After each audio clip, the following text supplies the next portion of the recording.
Welcome to Spiritual Psychology. My name's Renee Lavallee McKenna, and I bring my 30-plus years as a recovering addict, ex-crazy person turned therapist and shamanic healer to bring you snackable teachings on psychology, spirituality, and all things personal growth. And today I want to talk about the principles underlying the 12 steps and how they can be helpful to everyone.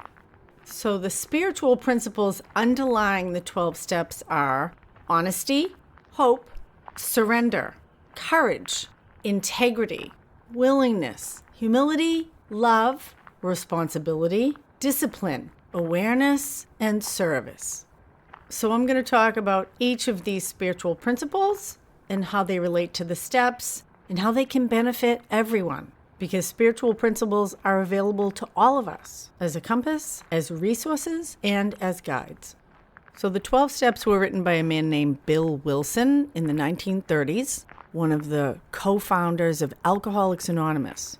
And over the last 90 years, 12-step fellowships have spread across the globe, and the basic formula offered by the 12 steps for recovery from addiction from alcohol has been expanded to apply to about every problem a person could have, helping people change their lives with issues from schizophrenia and shopping addiction to gambling, overworking, and dysfunction with sex and relationships. And the interesting thing about 12-step fellowships is they all use exactly the same 12 steps, and the only difference between them is step 1. And step 1 is where you identify or get honest about the specific problem that you're having in your life. I personally think that the 12 steps are one of the greatest gifts to humanity that came out of the 20th century. They're a really effective and powerful path of self-transformation. And each of the 12 steps has a spiritual principle underlying it that can be helpful to anyone if they're willing and interested in applying that principle in their life. The principle of the first step is honesty. In order to solve a problem, we have to know what the problem is and clearly identify it. And the wording of the first step is, we admit we were powerless over blank and that our lives had become unmanageable. And you can fill in the blank with whatever it is that's causing you problems that you have been unable to solve yourself. Now, there's a lot of controversy around this idea of powerlessness. Western culture is very invested in rugged individualism and using our will for our own individuation. And certainly the whole rise of scientific materialism, which came out of the Enlightenment in the 1500s and 1600s, the Industrial Revolution, and all of the material progress that we've made points to the ability of humans to direct their will and their energies and to be able to create amazing things. Cities, flying to the moon, computers, industry. The quality of life for most people around the globe has risen considerably in the past few hundred years. At least the quality of life externally. For many of us, our internal experience, our hearts, our minds, our spirits are not experiencing the same prosperity that our lives on the material plane might suggest. And the 12 steps, like all great paths of transformation, point us away from the material world and into the world of our own psyches, our emotions, and our spirits.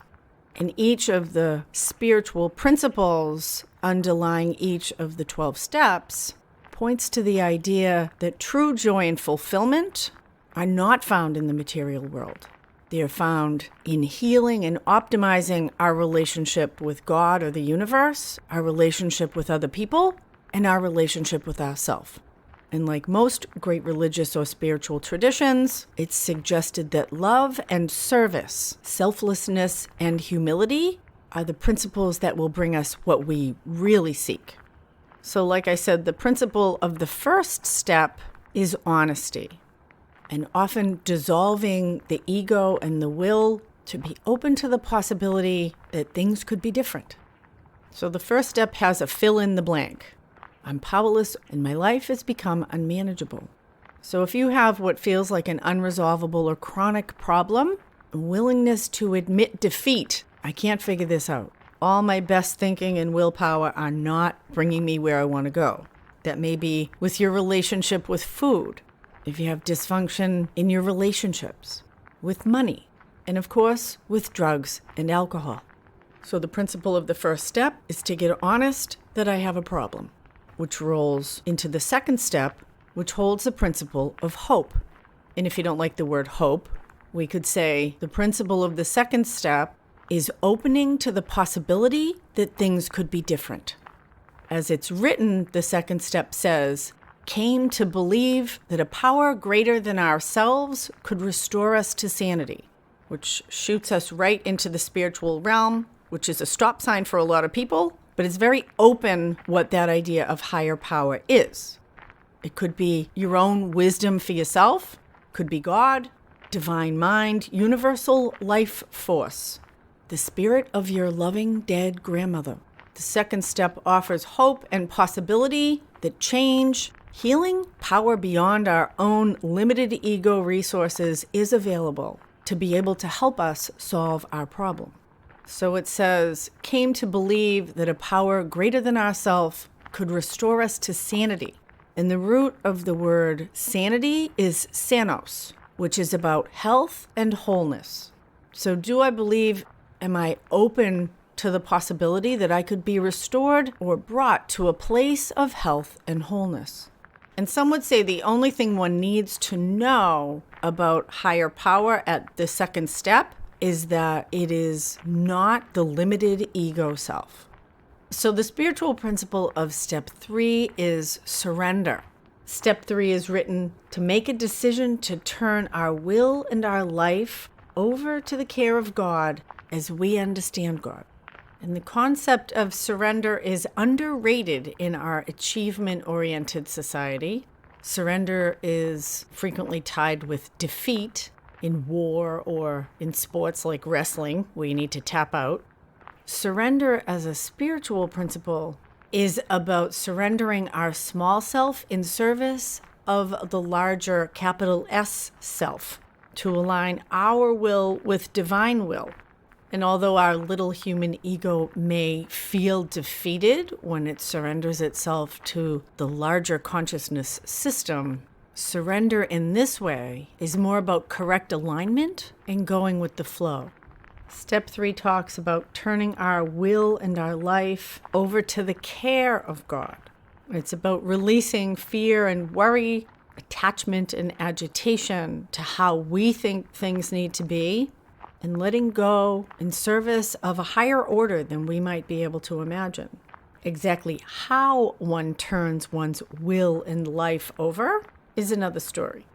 Will for me is generally about our ideas of how things should be and how they should turn out. And it's kind of an acknowledgement that I can't see the big picture. And going back to step 2, that perhaps there's a better way than I could imagine. The idea that when I bang my head against the wall long enough, it feels really good when I stop. And there's an analogy that I use in relation to a strong will being like a team of wild horses. And untamed, that herd of wild horses can knock your house down. But organized, focused, properly trained, a strong will can move mountains, build cities, bring us places we couldn't go on our own if our will were not aligned with higher power. So the principle of step 3 is surrender of will and life, but it's also about alignment for me. In my late 20s, I was dating this guy, very charming, handsome, really good in bed. But he couldn't tell the truth or hold a job. But I was determined to make the relationship work. They were tremendous signposts, and I used every ounce of will I had to try to force my will on that relationship. And we got married for a brief time. And that marriage was one of the most painful, difficult relationships I've ever been in. It ended, of course, in divorce and bankruptcy. And he's dead now. And I'm less willing to force my will in any situation than ever before. There's a prayer that goes with step 3 that says, God, I offer myself to thee, to build with me and to do with me as you will. Relieve me of the bondage of self, that I may better do your will. Take away my difficulties, that victory over them may bear witness to those I would help, of your power, your love, and your way of life. May I do your will always. Speaks to the interconnectedness of all things and the benefits of selfless service. The spiritual principle of step 4 is courage. Step 4 is about facing yourself. It reads, to make a searching and fearless moral inventory of ourselves. It's about self-responsibility and recognizing that I have a part in any difficulty in my life. In 12-step fellowships, there's particular attention on resentment, on fear, and on sexuality. Because sex, fear, and anger are the places most of us get tripped up. And in a lot of 12-step recovery, people actually sit down with pen and paper and write a moral inventory of themselves. And self-examination on this level can be quite illuminating. Honest self-examination is incredibly beneficial. It's certainly one of the things that happens in good therapy room. And many spiritual and religious traditions talk about self-examination as a really important practice. Over and over in the Bible, it suggests we examine ourselves first, like Jesus says in Matthew 7. First, take the log out of your own eye, and then you will see clearly to take the speck out of your brother's eye. So although it can be easier and even more fun to see what's wrong with other people, it's much more beneficial to actually see what's wrong with ourselves first. In fact, the 12 steps actually came out of a fundamentalist Christian organization called the Oxford Group. The Oxford Group was a Christian organization also known as the First Century Christian Fellowship. It was founded in the 1920s by a Lutheran priest who believed that all problems were rooted in fear and selfishness. And Oxford Group meetings were held in people's homes rather than in churches. It was very loosely organized, much like first century Christians were after Jesus' crucifixion. Over time, the Oxford Group came to call itself Moral Rearmament, and it still exists as a faith-based organization affecting social change under the name of Initiatives of Change. At its height in the 30s, the Oxford Group was worldwide, about 50 countries. And it was actually at an Oxford Group meeting that Bill Wilson was introduced to these principles that became later the 12 steps. So the spiritual principle of step 5 is integrity. And step 5 says we admit to ourselves, to God, and to another person the exact nature of our wrongs. Similar to atonement in Judaism and confession in Catholicism and Christianity. And the therapeutic experience, a good life coach or spiritual advisor are all places where we self-reveal. And self-revealing brings us into integrity. And integrity for me is when my mind and my heart and my actions are in alignment. When what I'm thinking and how I'm feeling and what I'm doing line up. That's integrity. The principle of step 6 is willingness. And step 6 reads, we were entirely ready to have God remove all these defects of character. So after we take our inventory and share it with another person, we can see where we need correction. And for me, this principle of willingness goes very much with the principle of surrender. And what would we be surrendering in step 6? We're surrendering our attachments. And whether we're aware of it or not, we are often attached to our own suffering. We're attached to the narratives we have about ourselves, limiting self-beliefs, taking the past, projecting it fearfully into the future. Just like I was attached to the idea that I wanted that guy to be my husband. And although I don't think that attachment is the root of all suffering, I do believe that all suffering is rooted in attachment. And the spiritual principle of step 7 is humility. Again, a very misunderstood concept. People often confuse humility with humiliation, and they're very different. Step 7 reads, humbly asked God to remove our shortcomings. This is another surrender step. The 7th step prayer says, my Creator, I am now willing that you should have all of me, good and bad.